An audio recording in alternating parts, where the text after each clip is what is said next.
बोलाला बला के हमको बुझे नहीं पाइला तब का का जन कहल कुल फेसियर करवले हैं का बला के पर बला के फेसियल होला मतलब बला के ना होला उ सैलूने में होला,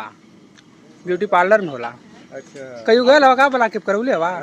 बला के पर नहीं मतलब हम तो जानबर कहीं की कैसे फेसियर होला हैं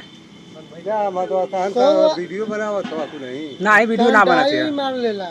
हाय तू गईबन केला बला के भाई देखा उजर उजर भेल है करिया करवा ले 30 तारीख के हमारे बाराते चले छे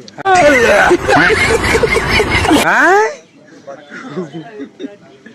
32 तारीख के हां कलिया का इठुआ उनन वाली नचिया ठीक कई बहु बुझवा कहिया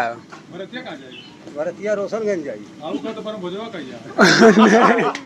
बहु बुझवा कहिया बहु भोजवा 45 तारीख के नहीं हाँ के 32 33 33 के तो भरतिया आई हाँ बहु बुझवा 34 के बहु भोज